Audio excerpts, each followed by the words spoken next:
Bismillahirrahmanirrahim. Assalamualaikum warahmatullahi wabarakatuh. Sobahul khair, selamat pagi anak-anak ustazah yang soleh dan soleha, bintun dan waladun, kelas 1 Abu Bakar Ashidik dan kelas 1 Usman bin Affan. Kaifa halukum? How are you today? Bagaimana kabarnya hari ini? Alhamdulillah, luar biasa, tetap semangat, Allahu Akbar. Insya Allah tetap semangat ya belajarnya di rumah, dan semoga senantiasa diberikan kesehatan oleh Allah Subhanahu wa Ta'ala. Amin ya Robbal Alamin. Berjumpa kembali bersama Ustazah Maya melalui video pembelajaran PAI pada pagi hari ini, hari Senin tanggal 11 Januari 2021. Seperti biasa, sebelum kita memulai belajar, marilah bersama-sama kita melafazkan basmalah, kemudian dilanjutkan dengan doa belajar. Bismillahirrohmanirrohim. Robbi ishrahli sodri wa yassirli amri wahlul 'uqdatam min lisani yafqahu qawli. Robbi zidni ilma warzuqni fahma. Amin. Dan inilah materi yang akan kita pelajari pada pagi hari ini. Silakan disimak baik-baik ya apa yang Ustazah jelaskan. Baiklah, jadi hari ini kita akan melanjutkan materi yang telah kita pelajari minggu kemarin tentang doa sebelum dan sesudah belajar. Gimana? Sudah hafal belum doa sebelum belajarnya? Coba kita lafazkan bareng-bareng yuk. Bismillahirrohmanirrohim. Robbi zidni ilma warzuqni fahma. Apa artinya? Ya Tuhanku, tambahkanlah kepadaku ilmu dan berilah aku pemahaman. Jadi itu arti dari doa sebelum belajar. Jadi hendaknya kita sebelum belajar membaca doa terlebih dulu nak ya. Mengapa kita harus membaca doa sebelum dan sesudah belajar? Ya, kita lihat dulu. Jadi berdoa itu apa artinya? Nah, berdoa itu memohon kepada Allah Subhanahu wa Ta'ala ya nak. Jadi kalau kita berdoa sebelum belajar, kita memohon kepada Allah. Supaya apa? Supaya diberikan kemudahan dalam memahami pelajaran. Supaya apa lagi? Supaya kita diberi kemudahan dalam menghafalkan Al-Quran, menghafal hadis, menghafalkan kosakata bahasa Arab. Nah, seperti itu. Jadi kita harus senantiasa berdoa terlebih dahulu. Kalau kita berdoa, insya Allah apa yang kita kerjakan akan bernilai ibadah. Kalau sudah bernilai ibadah, akan mendapatkan pahala dari Allah Subhanahu wa Ta'ala. Mau dapat pahala yang banyak? Mau pekerjaan kita bernilai ibadah? Mau belajarnya bernilai ibadah? Jadi belajarlah dengan sungguh-sungguh, belajarlah dengan tekun, dan harus diawali dengan berdoa terlebih dahulu ya. Ingat, manjada wajada, siapa yang bersungguh-sungguh pasti akan berhasil. Jadi siapa yang belajarnya bersungguh-sungguh, tekun, tidak menyerah, insya Allah akan berhasil ya, dan bernilai ibadah dan mendapatkan pahala dari Allah Subhanahu wa Ta'ala. Nah, minggu kemarin saya sudah janji, jadi ada Nabi Idris alaihi salam. Kita bisa mencontoh semangat belajarnya Nabi Idris alaihi salam. Siapakah Nabi Idris? Jadi Nabi Idris itu adalah keturunan ke-6 dari Nabi Adam alaihi salam. Untuk hari ini, ayo kita tonton dulu yuk kisah Nabi Idris berikut ini. Kisah Nabi Idris alaihi salam. Nabi Idris adalah keturunan ke-6 dari Nabi Adam alaihi salam yang lahir di Mesir. Beliau diberi nama Idris karena gemar membaca dan menulis. Nabi Idris merupakan nabi yang sangat pandai dan cerdas karena rajin belajar. Beliau adalah orang pertama yang dapat menjinakkan kuda liar.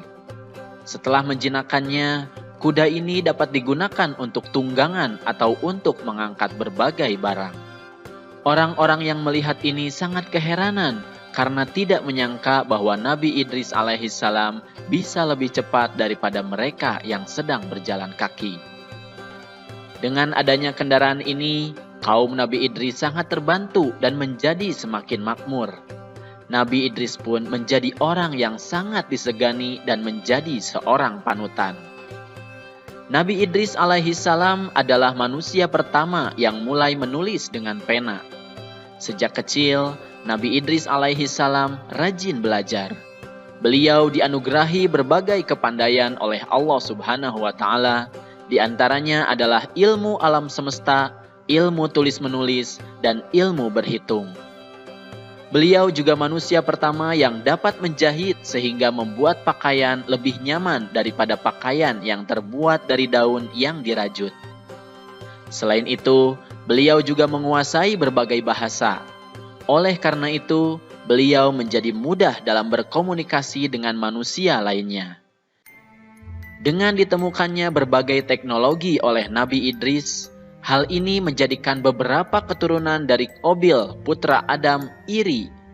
Mereka pun mulai menyusun rencana yang jahat dan mengganggu kaum Nabi Idris yang sedang bekerja. Semakin hari, sikap keturunan Qabil menjadi semakin jahat dan kasar. Karena sikap keturunan Qabil yang semakin meresahkan, kaum Nabi Idris pun menyampaikan kejahatan-kejahatan yang dilakukan keturunan Qabil kepada Nabi Idris. Akhirnya, Nabi Idris pun meminta petunjuk kepada Allah Subhanahu wa Ta'ala ke balik bukit. Pada usia 82 tahun itulah Nabi Idris alaihissalam diangkat menjadi rasul atau utusan Allah untuk memberikan peringatan kepada seluruh umat manusia. Bismillahirrahmanirrahim. Dan ceritakanlah hai Muhammad kepada mereka kisah Idris yang tersebut di dalam Al-Quran. Sesungguhnya ia adalah seorang yang sangat membenarkan dan seorang nabi, dan kami telah mengangkatnya ke martabat yang tinggi.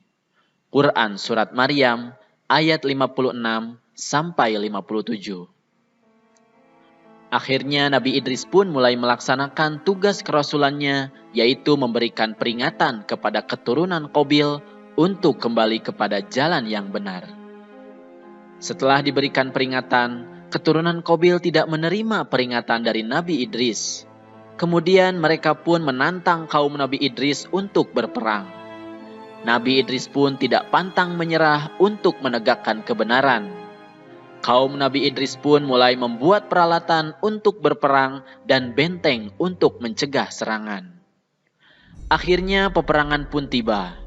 Dalam peperangan tersebut, Nabi Idris alaihissalam menjadi panglima perang sehingga mendapat julukan Asadul Usud, yang artinya singa dari segala singa, karena tidak pernah terputus asa dalam menjalankan tugasnya untuk memerangi kejahatan. Nabi Idris alaihissalam merupakan ahli strategi perang sehingga dapat memenangkan setiap pertarungan melawan musuhnya. Akan tetapi, keturunan Qabil menjadi semakin banyak dan kejahatannya semakin merajalela, terutama kepada wanita dan anak-anak. Pada akhirnya, Allah Subhanahu wa Ta'ala memerintahkan Nabi Idris beserta kaumnya untuk berhijrah ke tempat yang lebih aman. Ya, itu adalah kisah Nabi Idris alaihi salam. Saya mau tanya dulu nih, keteladanan apa yang bisa kita ambil atau bisa kita contoh dari kisah Nabi Idris yang barusan kita tonton? Ada yang tahu? Ya, semangat belajarnya Nabi Idris alaihi salam. Jadi sejak kecil Nabi Idris sangat suka dan sangat semangat dalam belajar. Ustazah harapkan anak-anak ustazah bisa mencontoh keteladanan dari Nabi Idris alaihi salam. Harus semangat dan tekun dalam belajar. Ingat, manjada wajada, siapa yang bersungguh-sungguh pasti akan berhasil ya. Dan hari ini tugasnya dengarkan baik-baik, ada tugas dari Ustazah Maya. Yang pertama, silakan lafazkan doa sebelum belajar. Yang kedua, silakan ceritakan kembali kisah Nabi Idris secara singkat, nggak usah panjang-panjang, nggak apa-apa ya. Jadi lafazkan doa belajar, ceritakan kembali kisah Nabi Idris alaihi salam, kemudian terakhir ditutup dengan membaca doa setelah belajar atau membaca hamdalah. Bisa ya?